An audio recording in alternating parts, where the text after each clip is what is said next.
Je vais remplir le petit seau à biodéchets là-bas et Johan il va venir le jeter quoi. Moi c'est clair, je bosse dans une agence de pub. La pub et les déchets, je sais, c'est une longue histoire. Sans pub, on ne vend plus rien. Si on vend plus, il n'y a plus d'économie, on perd tout quoi. Oui mais alors, comment réduire ces déchets et continuer à vivre dans un monde de surconsommation? Si on a cette réflexion aujourd'hui, peut-être que nos enfants seront un peu plus sensibilisés quoi. Voici le futur père de mes enfants, Johan. Lui non plus, il n'a pas le temps de manger à la maison le midi. Alors on prend des sandwichs, des salades et on mange dans l'espace détente de la boîte. Premier constat, les emballages plastiques, c'est incontournable. Une petite cuillère, là, elle est dans un emballage, j'ai besoin de l'emballage quoi. Et comme dit Johan, avec tout ce qu'on a mangé à midi, on était contraints de jeter tous ces déchets-là. Et c'est vrai qu'on n'a pas le temps. Alors on n'a pas d'autre solution.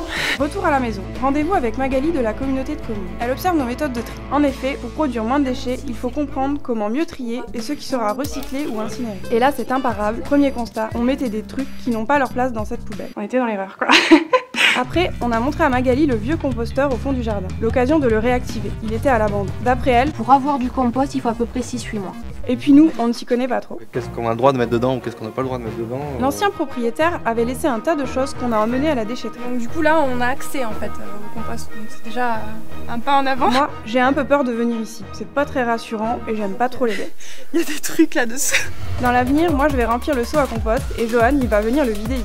C'est comme ça que ça va se passer dans la pratique. Le composteur il est gratuit et ça coûte moins cher à la communauté. Parce que le coût de traitement des déchets est relativement élevé. Et nous, en 4 jours, on a eu 3,25 kg. On ne sait pas trop ce que ça veut dire, si c'est bien ou pas bien. On peut prendre conscience du volume qu'on génère en déchets. Depuis qu'on a commencé, on change nos comportements. C'est un bon début, même si je ne peux pas m'empêcher de savoir que le mardi et le jeudi, il y a des pubs dans ma boîte aux lettres quoi.